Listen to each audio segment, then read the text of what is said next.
जय हिंद, नमस्कार दोस्तों, कैसे हैं आप? उम्मीद करता हूँ कि आप सब बढ़िया होंगे। तो इस वीडियो को हम बताने वाले हैं जब यूपी आरटी और उत्तर प्रदेश राजा श्री टंडन ओपीएल यूनिवर्सिटी में आप किसी भी आप कोर्स में एडमिशन लिए रहते हैं तो आप सभी के बहुत सारे कमेंट आ रहे हैं, सर हम यूपीआरटी में एडमिशन ले लिए हैं बट हमको कुछ नहीं मालूम है, हमको क्या करना होगा क्या नहीं करना होगा। ठीक, और आप सभी के बहुत सारे कमेंट भी आ रहे थे, सर हम एग्जाम जब फॉर्म भर रहे हैं, एग्जामिनेशन फॉर्म भरते समय जो हमारा दिखा रहा है असाइनमेंट नॉट सबमिटेड दिखा रहा है, आपका असाइनमेंट नॉट सबमिटेड क्यों दिखा रहा है ये भी आपको हम बताएंगे। और किसी किसी स्टूडेंट का दिखा रहा है नो रिकॉर्ड फाउंड। ठीक, नो रिकॉर्ड फाउंड किसका बता रहा है ये भी आपको बताएंगे। आप लोग इस वीडियो को आप देख लीजिएगा, आपका सारा डाटा आपका क्लियर हो जाएगा। ठीक, और यदि आप UP RT family YouTube channel को सब्सक्राइब नहीं किए हैं तो आप लोग UP RT family YouTube channel को भी सब्सक्राइब के साथ साथ आप लोग यूपी आरटी टेलीग्राम से भी जुड़े रहे ताकि यूपी आरटी से संबंधित जो भी नोटिफिकेशन आती है आप कोई भी आप अपडेट मिस ना कर पाएँ, जिससे आपको बाद में परेशानी होती है। तो चलिए वीडियो को हम स्टार्ट करते हैं। तो सबसे पहले हम बात करते हैं यूपीआरटी जो आपका एडमिशन होता है, 2 सत्र में आपका यूपीआरटी में आपका एडमिशन होता है। ठीक, पहला जो आपका है यूपीआरटीओयू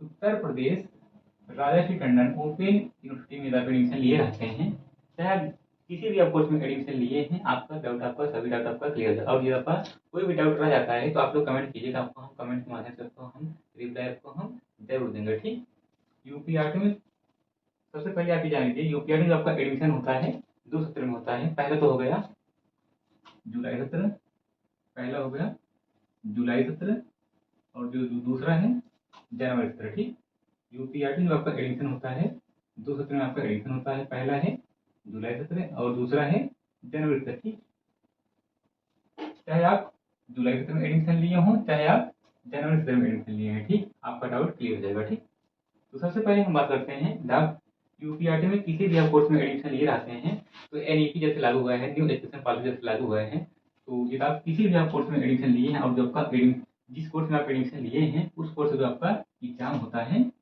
सेमेस्टर वाइज होता है। सेमेस्टर सेमेस्टर का मतलब होता है 6 माह पर आपका एग्जाम साल भर में 2 बार और तब आपका 1 वर्ष कंप्लीट माना जाएगा। ठीक, यहाँ पर देखिए सेमेस्टर वाइज, सेमेस्टर मतलब होता है 6 माह पर आपका एग्जाम 2 बार होगा। ठीक, 6 माह। ठीक, और ईयरली का मतलब होता है आप किसी भी आप कोर्स में एडमिशन लिए हैं, जिस कोर्स में आप एडमिशन लिए हैं उसका जो एग्जाम होता है साल भर में आपका एग्जाम एक ही बार होता है। तो ईयरली के लिए जो आपको बताने वाले हैं, ईयरली के लिए साल भर में आपका एग्जाम एक ही बार होता है आपका एग्जाम। ठीक, तो सबसे पहले हम बात करते हैं जो स्टूडेंट जुलाई सत्र में एडमिशन लिए हैं और जो आपका एग्जाम होता है सेमेस्टर वाइज होता है, सेमेस्टर वाइज लिए। ठीक, सेमेस्टर यहाँ पर देखिए जब आपका 2 सेमेस्टर कंप्लीट हो जाता है तब आपका 1 वर्ष कंप्लीट हो जाता है और ईयरली के लिए आपका एक ही बार आपका देखिए 1 वर्ष में आपका कंप्लीट हो जाता है। ठीक, तो सेमेस्टर वाइज हम बात करते हैं आप जुलाई सत्र में एडमिशन लिए हैं और जो आपका एग्जाम होता है सेमेस्टर वाइज आपका एग्जाम होता है, तो फर्स्ट सेमेस्टर का जो आपका एग्जाम होगा कब होगा। ठीक, जब आप जुलाई सत्र में एडमिशन लिए रहते हैं, जुलाई सत्र जो आप एडमिशन लिए रहते हैं तो जुलाई से अगर जोड़ेंगे तो जुलाई अगस्त सितंबर अक्टूबर नवंबर दिसंबर जनवरी 6 माह यहाँ पर आएगा। जनवरी में आपका 6 माह आएगा। इसलिए जो आपका जनवरी में जो आपका एग्जाम होता है यहाँ पर लिखा रहता है एग्जाम कैलेंडर, जो आपका लिखा आएगा एग्जाम जो आपका है एग्जाम कैलेंडर वहाँ पर लिखा रहेगा दिसंबर। इसके बाद चाहे आपका 2024 को चाहे आपको 2023 24 25 चाहे जो भी यहाँ पर सन आता है, सन से मतलब नहीं, सन अपना यहाँ पर जोड़ लीजिए, चाहे जो भी आपका सन आता है। ठीक, सन लिखेंगे तो फ्यूचर की वीडियो नहीं रह जाएगी, इसलिए यहाँ पर हम सन हम हटा देते हैं। ठीक, सन अपना जोड़ लीजिएगा। ठीक, फिर आप जुलाई सत्र में एडमिशन लिए हैं और जो आपका एग्जाम होता है सेमेस्टर वाइज आपका एग्जाम होता है और आपका फर्स्ट सेमेस्टर जो आपका एग्जाम होगा, फर्स्ट सेमेस्टर जो आपका एग्जाम होगा यहाँ पर लिखते हैं फर्स्ट सेमेस्टर जो आपका एग्जाम होगा दिसंबर माह में प्रस्तावित रहता है। ठीक, एग्जैक्ट डेट जब आपका ऑफिशियली वहाँ पर एग्जाम कैलेंडर टाइम टेबल जारी कर दिया था आपको हम वीडियो के माध्यम से आपको हम बता देते हैं। ठीक, यहाँ पर देखिए यह हमारा है फर्स्ट सेमेस्टर जो आपका एग्जाम होता है दिसंबर में प्रस्तावित रहता है। बढ़ेगा एग्जाम से पहले आपको असाइनमेंट कॉपी लिखकर जमा करना होता है। असाइनमेंट कॉपी जो आपका जमा होता है असाइनमेंट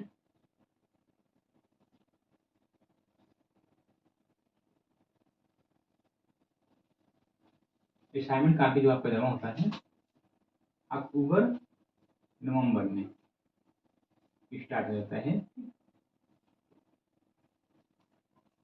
और ध्यान देना, असाइनमेंट के साथ साथ एग्जाम से पहले आपको एग्जामिनेशन फॉर्म भी भरना होता है। एग्जामिनेशन फॉर्म भी भरना होता है।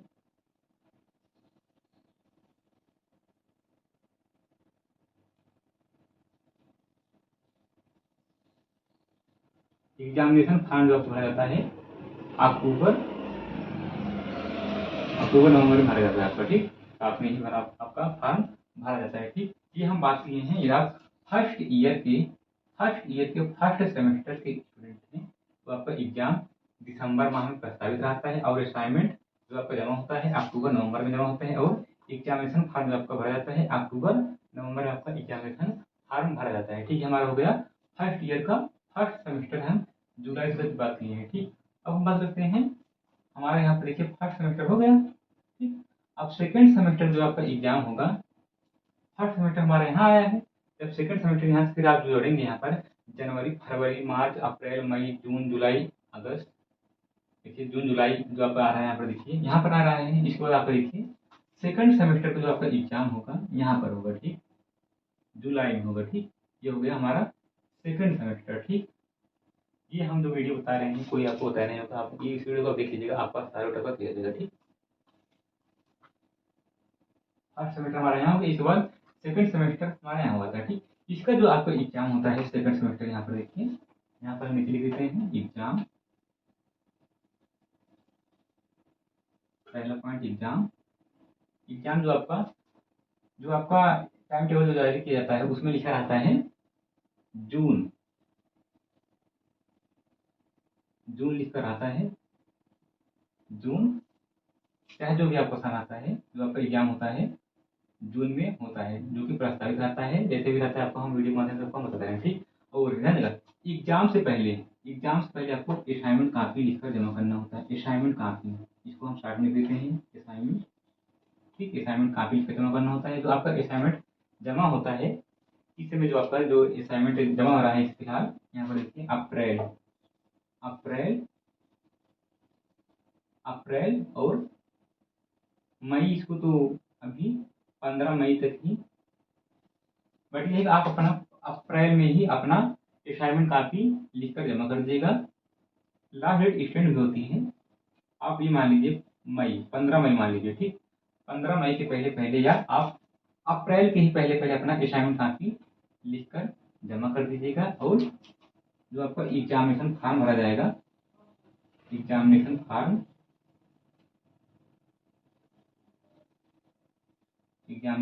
जो आपको भरा जाएगा अप्रैल, जो कि स्टार्ट है, इसका भी वीडियो आपको बताया है कि हाँ अपना एग्जामिनेशन फॉर्म कैसे भरेंगे अप्रैल मई में, यानी पूरा मई नहीं करेंगे, ठीक। 15 मई के पहले पहले अपना ये सब काम अपना असाइनमेंट को भी कर लीजिएगा और एग्जामिनेशन फॉर्म भी अपना भर दीजिएगा, ठीक। 15 मई के पहले पहले ही। वैसे जब आपका ऑफिशियल डेट एकदम आ जाता है तो आपको मान लीजिए पूरा अप्रैल तो चलेगा ही, बट ये है जो मई है, जब ऑफिशियल डेट आपका आ जाएगा आपको हम वीडियो के माध्यम से आपको बता देंगे, बट ये आप एक मानक लेकर चलिए कि हाँ 15 मई के पहले पहले अपना ये सब अपना काम जल्द से जल्द कर लीजिएगा, ठीक। आपको बताने वाले देखिए हमारा तो जब आपका देखिए फर्स्ट सेमेस्टर यहाँ हो गया, सेकंड सेमेस्टर यहाँ हो गया, हमारा एक वर्ष कंप्लीट हो गया, ठीक। ऐसे ही आपका चक्र है, फिर आपका जब थर्ड सेमेस्टर में जाते हैं तो थर्ड सेमेस्टर का देखिए यहाँ पर आया है, ये हमारा फर्स्ट यहाँ आया, फिर इसके बाद फिर सेकंड यहाँ पर आया, फिर इसके बाद थर्ड जो है फिर यहाँ पर जाएगा, फिर थर्ड यहाँ पर जाएगा, ठीक। फिर इसके बाद यहाँ से फिर आएगा, यहाँ से फिर आएगा फोर्थ, फिर यहाँ पर जाएगा फोर्थ। आपको हम एग्जाम असाइनमेंट एग्जामिनेशन बता ही दिए हैं, ठीक। यहाँ पर फोर्थ आएगा, फिर इसके बाद यहाँ पर तो आपको फिफ्थ जाएगा, यहाँ से फिफ्थ सेमेस्टर, ठीक, 5वां सेमेस्टर। इसके बाद छठा सेमेस्टर जो आपका है फिर यहाँ पर आएगा, जो कि यहाँ पर आपका अधिकतर कोर्स का एंड हो जाता है, ठीक। आपको बताने वाले देखिए हमारा तो जब थर्ड सेमेस्टर में जाते हैं तो थर्ड सेमेस्टर यहाँ हो गया, सेकंड सेमेस्टर यहाँ हो गया, हमारा एक वर्ष कंप्लीट हो गया, ठीक। ऐसे ही आपका चक्र है, फिर आपका जब थर्ड सेमेस्टर में जाते हैं तो थर्ड सेमेस्टर का देखिए यहाँ पर आया है, ये हमारा फर्स्ट यहाँ आया, फिर इसके बाद फिर सेकंड यहाँ पर आया, फिर इसके बाद थर्ड जो है फिर यहाँ पर जाएगा, जो कि यहाँ पर आपका अधिकतर कोर्स का एंड हो जाता है, ठीक। ठीक, आई होप यहाँ आप समझे होंगे। सेमेस्टर वाइज देखिए जिसका एग्जाम होता है, जिस कोर्स का एग्जाम सेमेस्टर वाइज होता है। ठीक, अब हम बात करते हैं ईयरली वाइज के लिए। ठीक, इसको हम मिटा ही देते हैं, आपको कोई भी डाउट नहीं रह जाए। जुलाई जुलाई से एडमिशन लिए हैं और जो आपका एग्जाम होता है सेमेस्टर वाइज होता है, तो सेमेस्टर वाइज के लिए आपका हो गया है। ठीक, अब हम बात करते हैं जुलाई की तरफ एडमिशन लिए हैं, जुलाई की तरफ में, और जो आपका एग्जाम होता है, जो आपका एग्जाम होता है ईयरली वाइज। ईयरली का मतलब होता है साल भर में आपका एग्जाम एक ही बार होगा। ठीक, आपका जो एग्जाम होता है एक वर्ष भर में आपका एग्जाम, आप जुलाई से तरफ एडमिशन लिए हैं और जो आपका एग्जाम होता है ईयरली वाइज होता है, तो ईयरली वाइज के लिए आप यहाँ से जोड़ेंगे, यहाँ पर आपका जनवरी था तो यहाँ पर आपका आएगा नहीं, क्योंकि यहाँ से आप जोड़ेंगे एक वर्ष आपका, फिर यहीं से आपका एंड होगा। ठीक, आपका एग्जाम वही रहेगा, एग्जाम जो डेट है जून में ही रहेगा और असाइनमेंट आपका अप्रैल मई 15 मई के पहले पहले इस बार, और एग्जाम फॉर्म जो आपको भरा जाएगा अप्रैल मई में। ठीक, और ध्यान देगा पूरा अप्रैल नहीं कह रहे हैं, 15 मई के पूरा अप्रैल 15 मई के पहले पहले। ठीक, पूरा मई नहीं कह रहे हैं, 15 मई के पहले पहले। ठीक, ये हो गया हमारा ईयरली वाइज के लिए। आपको जो एग्जाम होगा फर्स्ट ईयर का इसी में होगा, इसके बाद सेकंड ईयर का भी इसी में होगा, इसके बाद आप एक विषय में एडमिशन लिए रहते हैं तो। ठीक, ये हमारा हो गया ईयरली वाइज के लिए। अब हम बात करते हैं आप जनवरी से तरफ एडमिशन लिए हैं, आप जनवरी से तरफ एडमिशन लिए हैं, जुलाई का हमारा सेमेस्टर भी हो गया और ईयरली हो गया। ठीक, आप जनवरी से तरफ एडमिशन लिए हैं और जो आपका एग्जाम होता है सेमेस्टर वाइज होता है, सेमेस्टर वाइज आपका जो एग्जाम होता है सेमेस्टर वाइज होता है, और सेमेस्टर वाइज के लिए आप जनवरी से तरफ एडमिशन लिए और जो आपका एग्जाम होता है सेमेस्टर वाइज होता है, तो आपका जो फर्स्ट सेमेस्टर जाएगा यहाँ पर जाएगा। ठीक, जनवरी से आप जोड़ेंगे जुलाई, सेमेस्टर मतलब होता है साल भर में जो आपका एग्जाम होगा 2 बार होगा। ठीक, 2 बार आपका एग्जाम होगा, पहला सेमेस्टर यहाँ पर आएगा जुलाई में, आपका डेट वही रहेगा, सेम रहेगा। सेकंड सेमेस्टर यहाँ पर फिर आपका जाएगा, सेकंड सेमेस्टर यहाँ पर जाएगा, फिर इसके बाद थर्ड सेमेस्टर यहाँ पर आएगा, फिर फोर्थ सेमेस्टर यहाँ पर आएगा, फिर फिफ्थ यहाँ पर आएगा, फिर सेमेस्टर, इसके बाद सिक्स सेमेस्टर आपको फिर यहाँ पर आएगा। इसका जो एग्जाम डेट वगैरह है इसको भी हम देते हैं एग्जाम, इसके जो है दिसंबर में प्रस्तावित रहता है, दिसंबर चाहे जो भी सन रहे दिसंबर है। उसके बाद असाइनमेंट कापी लिखने की जो लास्ट डेट रहता है और जो आपका स्टार्ट हो जाता है जमा करना असाइनमेंट अक्टूबर नवंबर में आपका स्टार्ट हो जाता है, अक्टूबर नवंबर। ठीक, और एग्जाम फॉर्म भी 2023 से स्टार्ट हो गया, जानते हैं आप, अक्टूबर नवंबर में।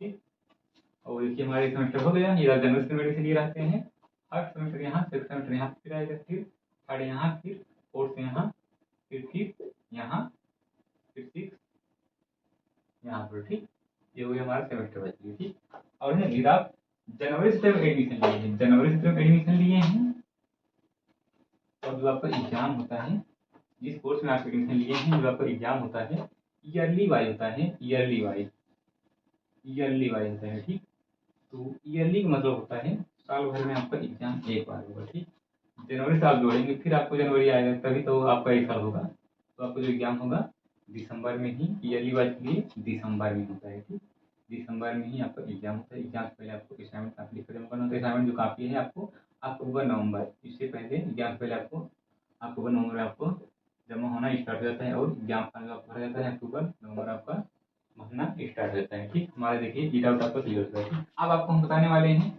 No record found, no record found किसका दिखा रहा है और असाइनमेंट नॉट सबमिटेड किसका बता रहा है। ठीक, दोनों डाटा को हम क्लियर करते हैं। ठीक, तो सबसे पहले हम बात करते हैं assignment not submitted. Assignment not submitted उन्हीं को दिखा रहा है जो स्टूडेंट असाइनमेंट कापी लिख कर नहीं जमा किए हैं स्टडी सेंटर। ठीक, और जगह जो स्टूडेंट असाइनमेंट कापी लिखकर जमा कर दिए हैं उनका भी यही दिखा रहा है, बट ये उनको क्या करना होगा, वो अपना असाइनमेंट कापी लिखकर जमा कर दिए हैं स्टडी सेंटर, बट क्या है ऐसे आप अकेले हैं नहीं कि हाँ आप ही केवल अपने स्टडी सेंटर में एडमिशन लिए हैं, ऐसे है नहीं। काफ़ी लोग एडमिशन लिए होंगे। तो क्या होता है, स्टडी सेंटर वाले जब इकट्ठा हो जाता है, अब ऐसा नहीं है कि यहाँ इकट्ठा करने लगेंगे कहाँ ज़्यादा समय हो जाएगा, लास्ट डेट हो जाएगा। उनको पता है, स्टडी सेंटर वाले को पता है कहाँ यूपीआरटी में कब भेजना है हमको, लास्ट डेट से पहले हमको भेजना रहता है, वहाँ पर अपडेट हो जाए, ठीक है। उनको कोई मालूम रहता है, वहाँ पर एक साथ भेजते हैं। वहाँ पर आपका जब सभी स्टूडेंट वहाँ पर जमा कर देते हैं अपने स्टडी सेंटर, इसके बाद वहाँ पर स्टडी सेंटर वाले अपने वहाँ पर कैंपस जाते हैं, यानी निफ्टी में कैंपस जाते हैं, यूपीआरटी वहाँ पर भेजते हैं। इसके बाद आपका यूपीआरटी द्वारा आपका नंबर अपडेट हो जाता है। जब आपका नंबर अपडेट हो जाता है तो अपना आसानी से आपका वहाँ पर जो दिखा रहा है असाइनमेंट नॉट सबमिटेड, तो आपको ये सब नहीं दिखाएगा, एग्जामिनेशन फॉर्म का ऑप्शन ओपन हो जाएगा, अपना आसानी से फॉर्म भर सकते हैं। इसी वीडियो को लेकर हम डिस्क्रिप्शन में भी बताएं कि अपना एग्जामिनेशन फॉर्म कैसे भरें, ठीक। अब हम बात करते हैं इसका नो रिकॉर्ड फाउंड होता है, ठीक। नो रिकॉर्ड फाउंड उन्हीं को बता रहा है जो स्टूडेंट, जैसे मान लेते हैं जो आपका यूपीआरटी में जो आपका एडमिशन होता है, आपको हम बता ही दिए हैं, जुलाई से 1 जुलाई 17 है और दूसरा है जनवरी 17 है, ठीक। सेमेस्टर वाइज के लिए तो मान लीजिए जो जो आपका एग्जाम होता है, आप जो जिस कोर्स में एडमिशन लिए हैं, जो आपका एग्जाम होता है सेमेस्टर वाइज होता है, तो सेमेस्टर वाइज के लिए तो नो रिकॉर्ड फाउंड किसी में नहीं होता है, किसी को भी नहीं बताएगा। चाहे आपका जो एग्जाम है इस माह में हो, इस जो प्रस्तावित कैलेंडर है, चाहे आपका जो प्रस्तावित ये है दिसंबर में, चाहे इसमें हो, ठीक। तो आपका जो एग्जाम होता है सेमेस्टर वाइज है, तो आपका नो रिकॉर्ड फाउंड नहीं बताएगा, ठीक। उन्हीं को बताएगा जो स्टूडेंट, जो आपका एग्जाम होने जा रहा है इस बार अभी 2024 में, प्रस्तावित एग्जाम कैलेंडर जून 2024 का, जो स्टूडेंट जुलाई से एडमिशन लिए थे, और जो एग्जाम आपका होता है ईयरली वाइज होता है, साल भर में आपका जो एग्जाम होता है एक ही बार होता है, तो उनका तो नो रिकॉर्ड फाउंड नहीं बताएगा, उनका नो रिकॉर्ड फाउंड नहीं बताएगा। बट ये है कि जो स्टूडेंट अभी जो आपका एडमिशन हुआ है या पहले जो आपका जनवरी में एडमिशन लिए हैं, और जो आपका एग्जाम होता है ईयरली वाइज होता है, तो ईयरली जो आपका एग्जाम होगा आपका दिसंबर में होगा, आपका अक्टूबर नवंबर में आपका एग्जामिनेशन फॉर्म भरा जाएगा, ना कि अप्रैल में भरा जाएगा। ये हम जनवरी की बात किए हैं ईयरली वाइज की, जिनका जिस कोर्स में आप एडमिशन लिए हैं, जो आपका एग्जाम होता है साल भर में आपका एग्जाम एक ही बार होता है, ईयरली वाइज होता है, ठीक। उनके लिए, ठीक। आपका एग्जाम फॉर्म इसमें नहीं भरा जाएगा, आपका एग्जाम फॉर्म इसमें भरा जाएगा, ठीक। आई होप यहाँ डाउट आपको क्लियर हो जाएगा, ठीक। अब आपको हम बताने वाले हैं जो आपका एडमिशन स्टार्ट है, चाहे जो भी आपका ईयर रहता है, चाहे आपका फर्स्ट ईयर हो, चाहे आपका फर्स्ट ईयर का जो, चाहे जो भी सेमेस्टर, चाहे आपका सेकंड ईयर का, चाहे जो भी सेमेस्टर हो, जो जुलाई तक आपका जो एडमिशन हुआ था इस बार, जुलाई जुलाई 2023 जो आपका एडमिशन हुआ था, एडमिशन जो आपका स्टार्ट हुआ था 20 जुलाई 2023 से स्टार्ट था, 20 जुलाई 2023 से स्टार्ट था, और जो इसका लास्ट डेट था, लास्ट डेट 31 यहाँ पर जो आपका ये 30 सितंबर 2023 था लास्ट डेट, ठीक। ये हम जुलाई की बात करेंगे, जुलाई तक, ठीक। और जो आपका जनवरी में आपको जो हाल में ही आपका एग्जाम है, जो आपका फॉर्म भरा गया है, एडमिशन हुआ है जनवरी का, जनवरी में जो आपका एडमिशन स्टार्ट हुआ था 2 जनवरी से स्टार्ट हुआ था, 2 जनवरी से स्टार्ट हुआ था, और जो लास्ट डेट था 2 जनवरी 2024, लास्ट डेट 31 मार्च 2024 था, ठीक। आपको हम इसमें किसको क्या करना होगा और इसमें किसको क्या करना होगा, ये सब आपको हम पहले आपको हम बता दिए हैं, ठीक। अगर आपके मन में कोई डाउट रह जाता है तो आप हमें कमेंट के माध्यम से आप हमसे पूछ सकते हैं, ठीक। आज की इस वीडियो को एंड करते हैं, आपको मिलते हैं नेक्स्ट वीडियो में।